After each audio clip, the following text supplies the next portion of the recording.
자, 오늘은 핵심 이론 첫 번째 시간입니다. 경영학 개론 제1장 경영학의 기본적 문제에 대해서 같이 공부해보는 시간입니다. 여러분들은 아마 다양한 내용들을 공부하게 될 텐데 가장 중요한 챕터가 제1장에 해당하는 내용이 될지도 모르겠습니다. 내용이 많아서 가장 중요한 챕터라고 말씀드리는 게 아니고요. 어떤 경영학 전반에 대한 특징과 성격을 파악할 수 있는 챕터이기 때문에 여러분들이 앞으로 먼 길을 걸어가는 과정에서 방향타의 역할을 해줄 챕터가 되어서 여러분들에게 중요도가 높다라고 말씀드릴 수가 있는 부분입니다. 자, 여러분들 본격적인 내용에 앞서서 이 경영학이라는 것에 대한 학문적인 아주 브로드한 성격에 대해서 간단히 짚어보고 넘어가도록 하겠습니다. 여러분들 이후에도 내용들이 좀 나오겠지만 이 경영학이라고 하는 건 사회과학의 한 분야입니다. 여러분들 사회과학이라고 하는 건 이 사회의 가장 기본적인 구성원인 인간의 행동으로 말미암은 각종 행동들을 분석하는 분야라 할 수가 있습니다. 이런 분야가 사회과학인데 사회과학엔 여러 가지가 있겠죠. 오늘부터 우리가 같이 배워야 될 이 경영학이라는 분야가 하나 있을 거고, 경영학과 비슷하게 생겼지만 전혀 다른 내용을 가지고 있는, 물론 진짜 다르진 않지만 전혀 다른 특징을 가지고 있는 경제학이라는 분야가 하나 있고요. 이 밖에는 뭐 사회학도 있고 정치학도 있고 행정학도 있고 다양한 과목들이 사회과학이라는 틀 안에 들어가 있습니다. 여러분들이 이들 과목을 공부하실 때 가장 효율적인 방법은 무엇인고 하면 여러분들 설렁설렁 공부하시는 겁니다.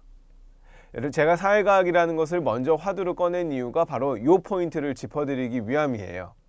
여러분들 사회과학이라는 것을 공부하실 때에는 설렁설렁 너무 꼼꼼하게 공부하시면 많은 것들을 놓치고 갈 수가 있습니다. 사회라는 것이 이렇게 존재를 하는데 이 측면에서 바라본 학문이 예를 들면 경영학이고요.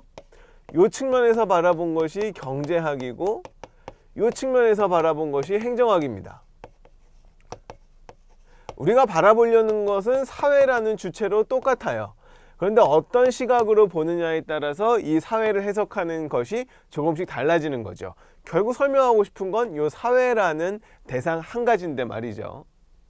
그렇기 때문에 어느 하나의 시각으로도 우리가 완벽하게 사회를 설명해낼 수는 없습니다. 물론 이 틀의 하에서 설명할 수 있는 장점을 가진 측면이 높고 이 틀의 하에서 사회를 설명할 수 있는 장점이 있는 것은 사실이지만 어느 하나가 완벽하게 사회를 설명할 수 있다라고 보기는 어려워요. 자, 그럼 우리 요 각각의 분야의 하나에 들어와 봅시다. 경영학이라는 틀로 사회를 설명할 건데, 이 사회를 설명할 건데 우리 책에서 나온 목차에서 볼 수 있듯이 경영학이라는 게 한 챕터로 구성된 게 아니죠. 굉장히 다양한 분야로 쪼개져 있으면서 이 사회를 설명하려는 노력을 합니다. 뭐 첫 장이야 인트로니까 그렇다 치지만 두 번째는 경영학의 역사를 통해서 이 경영학이라는 시각에 대한 정당성을 확보할 거고요. 그 다음에는 경영의 전략이라는 측면에서 이 사회학을 설명할 거고, 사회를 설명할 거고, 어떤 마케팅적인 측면, 인적 자원의 측면, 조직의 측면에서 이 경영학을 설명하면서 사회를 바라볼 겁니다. 그런데 결국에 우리가 보고자 하는 건 사회예요. 사회라는 덩어리는 이런 것들이 분절적으로 나눠져 있는 것이 아니라 이 모든 챕터들이 서로 엄청난 상호작용을 하면서 설명할 수밖에 없는 하나의 대상입니다. 그런데 우리가 공부를 해야 하고 누군가가 설명을 해야 되기 때문에 편의상 이렇게 챕터를 나눠 놓은 것에 불과해요. 자, 다시 처음으로 돌아오면 이것이 바로 우리가 공부를 설렁설렁 해야 되는 첫 번째 이유입니다. 여러분들이 요 하나하나에 매몰되어서 처음부터 너무 꼼꼼하게 공부를 하기 시작하면 여러분들이 이 전체를 조망하면서 얻을 수 있는 보다 더 본질적이고 중요한 종합적인 시각을 잃어버릴 수가 있어요. 그래서 여러분들 처음에 공부하실 때에는 큰 체계와 틀을 이해하실 수 있는 시각을 가질 수 있도록 여러분들이 스스로를 경계하면서 학습하셔야 됩니다. 여기 나와 있는 정의 하나하나를 딸딸딸딸 외우는 것도 굉장히 중요하지만 여러분들이 처음 공부하실 때에는 큰 숲을 보기 위한 노력을 하셔야 되고, 그 숲을 보기 위한 노력이 정의 하나하나를 딸딸딸딸 외우는 그런 과정은 아닐 겁니다. 물론 우리가 시험에서 좋은 성적을 얻기 위해서는 숲도 봐야 되고 나무도 봐야 돼요. 그런데 너무 열심히 의욕이 과하신 분들은 나무부터 공부한 다음에 숲을 보려고 해요. 이거는 정말 엄청난 대가가 되지 않는 이상 하기 힘든 겁니다. 여러분들 퍼즐을 만들 때요, 퍼즐이 이렇게 있죠? 그리고 막 쪼개져 있을 거예요. 여러분들이 전체 그림을 먼저 본 다음에 퍼즐을 팍 엎어서 이 조각들을 흐트러뜨려 놓고 다시 이 그림을 맞추는 건 어렵지만 비교적 수월해요. 뭐랑 비교해서요?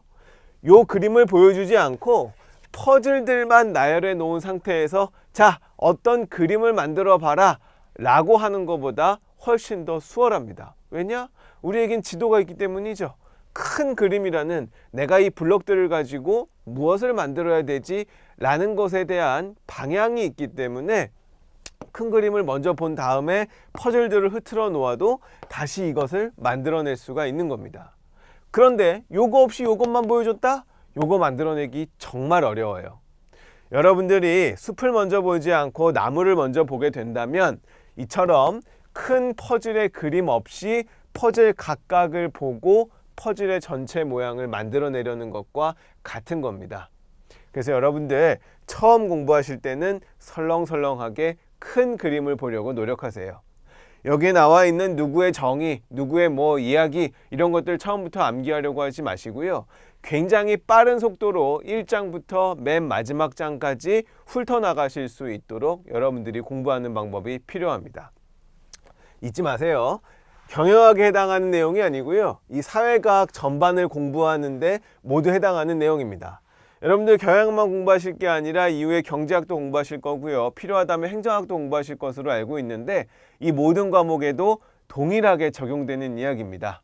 여러분들 설렁설렁하게 공부하시고 다만 그 속도는 빠르셔야 됩니다.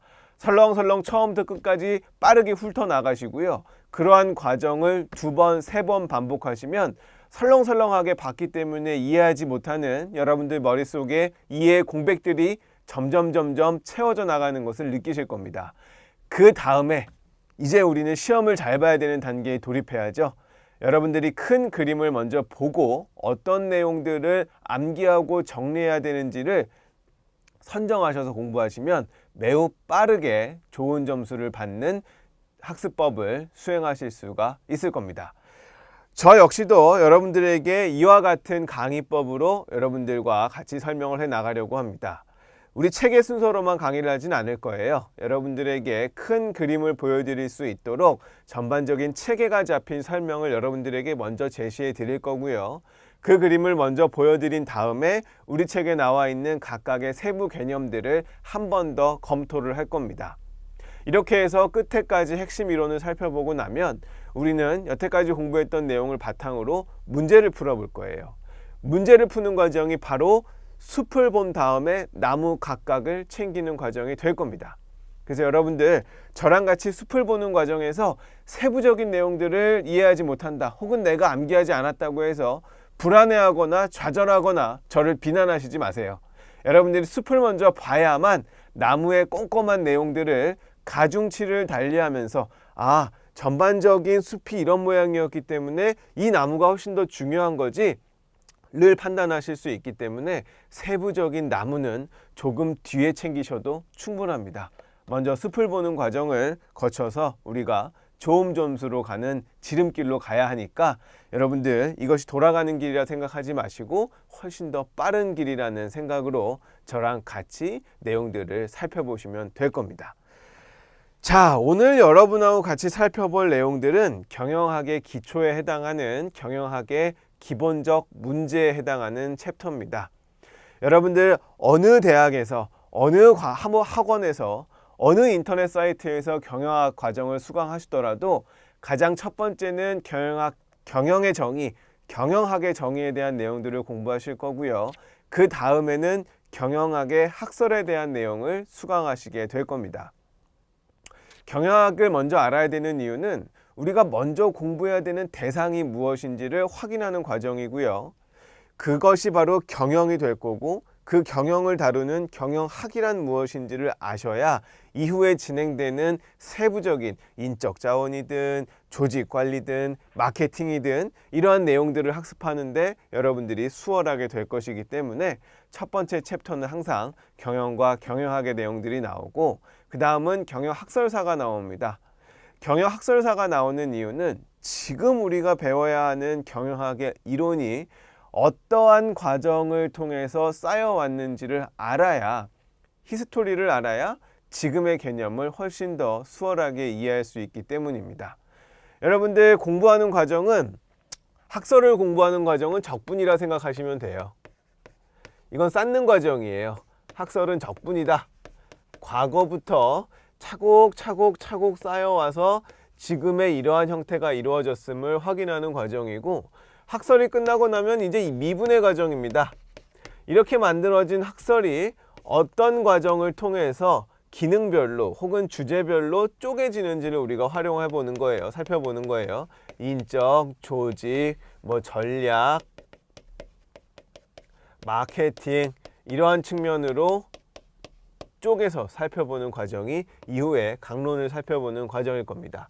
이러한 과정을 거치는 것이 우리가 총론, 즉 경영학 개론에 해당하는 내용이라 할 수가 있겠죠. 우리는 지금 요보다 앞선 어떤 머릿말에 해당하는 내용을 이번 시간 2시간에 걸쳐서 배울 텐데, 여기에 해당하는 내용은 경영의 개념, 그리고 경영학은 도대체 무엇이고 경영학의 특징은 무엇이고 여기서 배우는 것은 어떤 것들인지를 살펴보는 과정이 오늘의 과정이 될 겁니다. 자, 먼저 경영학의 이야기를 하기에 앞서서 우리는 경영에 대한 이야기를 할 필요가 있어요. 도대체 경영이 왜 필요한 거냐? 우리한테 왜 필요한 건지를 우리가 조금 더 우리 친화적으로 생각을 해볼 필요가 있습니다. 여러분들, 경영이라고 하는 건 경영자만 하는 걸까요? 경영이라고 하는 거에 대한 다양한 정의들이 있는데, 일단 우리는 매니지먼트라는 측면에서 바라봅시다. 물론 경영과 행정이 좀 모호한 측면이 있어서 어떤 사람들은 경영을 어드미니스트레이션이라고도 하는데, 우리가 오늘부터 살펴볼 이 경영학 개론에서의 경영은 이 관리 측면에서의 경영에 초점을 맞추고 살펴볼 겁니다. 결론적으로 경영은 경영자만이 하는 것이 아니라 이 조직의 구성원이라면 모두가 수행하는 것이 경영입니다. 경영이라고 하는 것이 어떤 의사결정, 상층부의 의사결정에 해당하는 내용이 아니라 방금 말씀드린 것처럼 전반적인 조직의 관리에 해당하는 내용이기 때문에 가장 높은 사람이 해야 되는 경영이 있고, 중간이 해야 되는 경영이 있고, 아래가 해야 되는 경영이 모두가 나눠져 있는 겁니다. 관리라는 측면에서 보면 층계에 따라서 이 관리가 필요하다는 거 여러분들 어렴풋하게 공감하실 수가 있을 겁니다. 자, 경영 이야기를 하려면요, 필연적으로 우리가 피해갈 수 없는 개념이 바로 조직입니다. 여러분들은, 저도 그렇고요, 지금 강의를 수강하시는 많은 분들은 필연적으로 어떤 조직에 포함되어 있을 가능성이 높습니다. 왜냐하면 우리가 바로 인간이고 우리는 사회적 동물이기 때문이죠. 여러분들 태어나면 가족이라는 조직을 갖겠죠? 아직 유전자를 이용해서 복제해내는 기술이 존재하지 않기 때문에 여전히 유효한 설명일 겁니다. 누군가는 태어나면서부터 좋든 싫든 이 가족이라는 조직의 일원이 됩니다. 그리고 나서 성장하는 과정에서 학교라는 조직에 들어가게 되고요. 학교라는 조직에서 친구들하고 친목 동아리, 동아리라는 조직에 들어가기도 하고, 추가적인 공부를 하기 위해서 학원이라는 조직에 들어가기도 해요. 이후에는 직장이라는 조직에 들어가기도 하고요. 이처럼 우리의 일상을 통틀어 보면 이 조직과 뗄래야 뗄 수가 없는 사회의 삶을 살아가게 되는데, 경영이라고 하는 것이 바로 이 조직이라는 이 울타리에 항상 속해 있기 때문에 우리와 뗄래야 뗄 수 없는 관계가 되기도 합니다. 그럼 우리 조직에 조금 더 포커스를 맞춰서 살펴보도록 하죠. 여러분들이 조직이라고 하는 것이 정의되기 위해서는 몇 가지의 요소가 있는데요.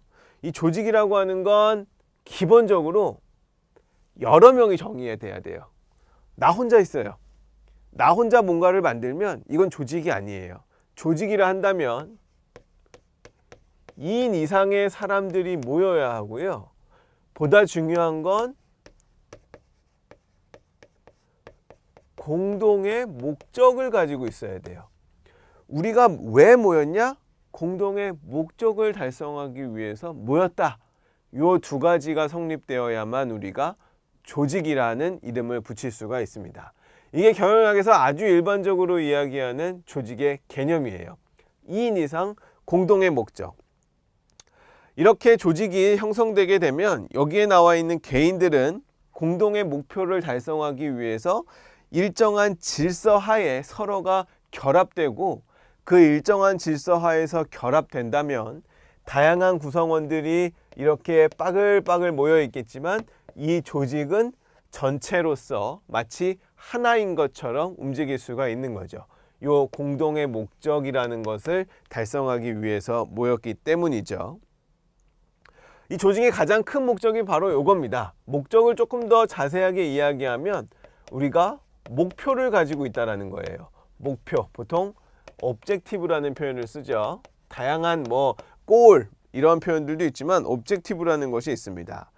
자, 이게 가장 큰 특징이 목표인데, 조직 구성원들은 요 목표를 달성하기 위해서 노력하게 되고, 목표 달성을 위해서 노력하게 되고, 목표를 달성하는 과정에서 소속감을 느끼게 되죠. 개인의 성취감과는 조금 다른 겁니다.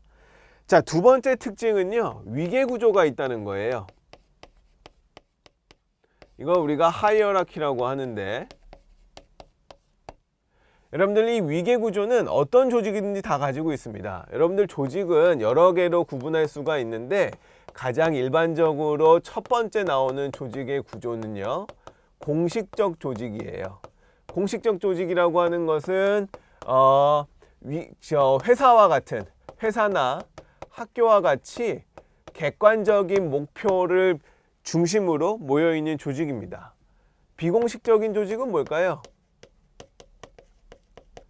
이거는 객관적인 목표라기보다는 주관적인 목표, 즉 개인의 관심사를 중심으로 모인 집단이에요. 뭐가 있을까요? 동아리 등이죠. 동아리 등 이런 취미 활동을 중심으로 모인 조직이 바로 비공식적 조직입니다. 그런데 공식적 조직이나 비공식적 조직이나 모두 조직이기 때문에 이런 목표를 가지고 있고요. 위계 구조도 가지고 있습니다. 위계 구조라고 하는 거, 공식적 조직은 회장, 이사, 부장, 차장, 과장과 같은 조직 권한을, 구조를 가지고 있고요. 동아리 같은 경우는 회장, 부회장, 동아리원 이런 조직 구조를 가지고 있겠죠. 그리고 공통적으로 이 조직 구조의 위계 구조에 있는 사람들은 권한과 책임을 가지고 있다는 특징이 있습니다. 이게 조직의 특징 중에 하나고요. 세 번째 특징은 규정과 규칙이 존재한다는 겁니다. 이 조직 구성원들은 이렇게 공동의 목표를 가지고 있지만, 공동의 목표를 이뤄내기 위해서 일정한 틀을 형성하며 모여 있는데, 그것이 바로 규정과 규칙인 거죠. 당연히 규정과 규칙 안에는 우리 조직의 목표가 무엇이고 우리의 조직의 운영 방향은 어떤 것들이 있는지, 이러한 세부적인 내용들로 구성이 되어 있을 겁니다. 자, 조직의 구성원들은 이러한 세 가지 특징을 가지면서도 조직의 목표가 달성되지 않으면 조직을 떠난다라는 중요한 특징을 가지고 있습니다. 내가 만약에 어떤 기업에 들어와서 돈을 많이 벌고 싶은 목표를 가지고 있었어요. 예를 드는 거예요. 근데 이 회사가 이윤 창출 능력이 떨어져요. 혹은 내가 어떤 동아리에 들어가서 그 동아리 활동을 통해서 굉장한 즐거움을 누리고 싶었는데 원하는 대로 즐거움을 얻지 못해요. 그러면 조직의 구성원들이 어떻게 될까요? 조직을 떠나겠죠. 조직을 떠나면 어떻게 되죠? 조직이 와해되겠죠. 그래서 이러한 조직의 세 가지 목적이 정리하기는 좋지만 가장 중요한 조직의 특징이라고 하는 건 목표의 달성, 공동 목표의 달성과 조직의 존립이 밀접한 관련을 가지고 있다는 것이 바로 이 조직의 가장 큰 특징입니다. 그래서 여러분들 이 네 가지 특징에 대해서는 간단하게 알아두시는 것이 좋고요. 여기에 있는 내용들이 여러분들 시험 문제로 나온다고 하더라도 여러분들 틀리기도 쉽지 않겠죠? 아무리 잊어버리려고 그래도 굉장히 쉬운 단어들이고 의미를 가지고 있기 때문에 잊어버리기 쉽지 않을 겁니다. 시험에도 안 나오겠지만 이렇게 쉬운 것들은. 자, 이것이 바로 조직의 특징이고, 조직 구성원의 목표가 흔들리면 조직도 존재하지 못한다라는 아주 큰 특징을 가지고 있습니다. 자, 이러한 조직에서 목표를 올바르게 그리고 원하는 대로 달성하기 위해서 필요한 것이 바로 경영입니다. 경영이라고 하는 건 조직 내부의 자원을 어떻게 활용해서 공동의 목표를 달성하는가 하는 점이에요. 물론 경영에 대해서 다양한 정의가 있지만 그 정의들을 일반화해서 뽑아보면 이 경영이라고 하는 건 조직 목적 달성을 위한 과정 혹은 의사결정이라 할 수 있습니다. 훨씬 더 복잡한 내용들이 뒤에 숨어 있지만 일반화해서 보면 저렇게 살펴볼 수가 있는 거예요. 그래서 몇 가지로 쪼개서 살펴보면 경영은 하나의 과정이다 라고 볼 수가 있습니다. 경영 썼을 거라고 생각하고요. 하나의 과정이다. 어떤 과정이냐? 목표 달성을 위해서 계획을 하고 조직을 하고 실행하고 평가하는 하나의 과정이다 라고 정의 내릴 수 있고요. 또 하나의 정의는 경영은 공동의 목적을 위해서 자원을 모으는 활동이다 라고도 이야기할 수 있습니다. 자원이라고 하는 건 인적 자원도 있고요. 물적 자원도 있고요. 예산 자원도 있고요. 시간이라는 자원도 존재할 겁니다. 이러한 자원을 모으는 활동이 경영이다 라고 이야기할 수도 있습니다. 그리고 조금 더 브로드하게는 경영이라고 하는 건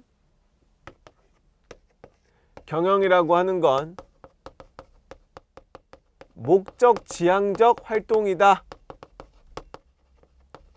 라고도 이야기할 수 있습니다. 어떤 목적이요? 조직 구성원의 공동의 목적을 달성하기 위한 하나의 활동이다 라고 이야기할 수 있습니다. 따라서 이 경영이라고 하는 건 어디서 이루어지는 거죠? 바로 조직 내에서 이루어지는 일련의 활동이다 라고 가장 브로드하게 살펴볼 수가 있을 겁니다. 그래서 여러분들 누구의 정의라는 것들을 나무를 보는 과정에서 우리가 살펴봐야겠지만 숲을 보는 과정에서의 경영의 정의라고 하는 건 다음과 같은 세 가지의 내용을 여러분들이 알아두셨으면 좋겠습니다. 계획하고 조직하고 평가하는 목표를 달성하기 위해서 계획, 조직, 평가의 과정을 거치는 하나의 과정이고, 혹은 목표 달성을 위해서 다양한 자원을 모으는 활동이고, 그리고 보다 브로드하게는 목표 지향적인 어떤 활동이고, 어떤엔 굉장히 다양한 내용이 묻어 있겠지만 이 모든 것들은 바로 조직 내에서 이루어지는 일련의 활동이다 라는 걸 여러분들이 숲을 보는 과정에서 확인해 두셨으면 좋겠습니다. 자, 우리 책에 보니까, 그리고 다양한 교수님들의 책을 보니까 이 경영이라는 것을 굉장히 이론적으로 정립해 놓은 책들이 있어요. 그런데 그러한 내용들이 아주 불필요하냐? 그렇진 않아요. 왜냐하면 이 초기 단계에서는 이후의 내용들의 행간에 숨어 있는 내용들을 알아보기 위해서는 어떤 경영의 이론적인 접근도 여러분들에게 굉장히 중요한 내용 중에 하나입니다. 일반적으로 경영이라고 하면요, 우리가 살펴볼 수 있는 경영의 시초, 경영의 연구 흐름, 이런 것들을 보면 독일의 측면에서 하나 있을 거고요. 독일에서 시작된 훨씬 더 역사가 깊어요. 우리는 일반적으로 경영하면 미국을 떠올리지만 이론이나 학문적인 차원에서의 접근은 독일이 훨씬 높습니다. 약 330년, 뭐 한 350년쯤 된 얘기예요. 그 다음 살펴볼 수 있는 건 미국이에요. 자, 요 두 가지가 이제 경영의 의미를 살펴보는 데 있어서 중요한 기조고, 우리나라의 경영을 이야기하기 위해선 어쩔 수 없이 일본을 빼놓을 수가 없겠죠. 우리가 일본의 지배를 상당 기간 받았고, 일본의 논란이 많이 될 수 있는 이야기지만 일본의 영향을 받아 많은 사회적 기초가 형성되었기 때문에 우리가 어떤 한국의 학문적 흐름을 살펴볼 때 일본을 빼놓을 수가 없습니다. 그 다음 볼 수 있는 게 바로 우리나라예요. 근데 우리나라는 뭐 여러분들 알다시피 굉장히 많은 것들이 짬뽕되어 있죠. 왜냐하면 독자적으로 무언가를 구축하기보다는 받아들이는 데 급급했기 때문이죠. 물론 경영학의 측면으로 나가면 세계적인 경영학자들이 있어요. 여러분들 김희찬이라는 분 아시죠? 이 사람들은 세계에 손꼽히는 경영학자 중에 하나입니다. 뭐 만드신 분이죠? 블루오션 전략이라는 경영학 개념을 만들어낸 우리나라가 아니죠. 세계에서 손에 꼽히는 경영학자 중에 하나예요. 그럼에도 불구하고 이 경영이라는 개념을 만들어내는데 우리나라의 경영학계가 기여한 바는 이제까지 크지 않기 때문에 짬뽕이다. 기존까지의 것들을 받아들일 수밖에 없었다. 뭐 시기적으로 발전이 느렸기 때문이기도 하죠. 그래서 우리에게 중요한 것은 일본과 한국이 아니고요. 경영의 개념을 이해하는 데 있어서 중요한 건 독일과 미국의 입장입니다. 자, 경영은 기본적으로 지금 통용되는 이야기를 말씀을 드리면 이렇게 설명할 수 있어요. 자, 경영이란 제가 굳이 가로쳐서 설명을 드릴게요. 재정을 제외한, 재정이라고 하는 건 세입과 세출이죠. 재정을 제외한 가계, 기업, 기타 국민 경제를 구성하는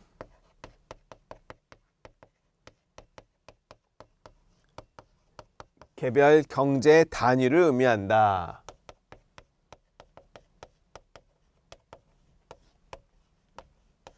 뭐 다소 추상적이고 어려운 말이지만 일단 여러분들 어딘가에 한 귀퉁이에 이렇게 적어두세요. 경영이란 재정을 제외한 가계, 기업, 기타 국민 경제를 구성하는 개별 경제 단위이다. 자, 기본적으로 경영에서 다루는 건 국가가 아니에요. 국가의 조직을 다루는 건 뭘까요? 이게 바로 행정이에요. 독일에서 옛날에 이거를 관방학이라고 그랬다 그래요. 다다음 시간쯤에 배우게 되겠지만 독일 경영학에서는 독일 경영학의 태생을 보면 상업학이 한 축이 있고요. 이제 관방학이 한 축이 있어요. 관방학이라고 하는 건 행정학인데 당시에 이게 경영으로 중요했던 이유는 봉건 영주의 재산을 관리하던 사람들이 그 재산을 올바르게 관리해야 될 필요가 있었기 때문에 행정학이 경영학으로서 인정을 받았던 겁니다. 상업학은 우리가 알다시피 일반적인 상인들의 재산 관리와 관련되어 있었기 때문에 상인들이라면 오늘날의 기업으로 대별해 살펴볼 수가 있겠죠.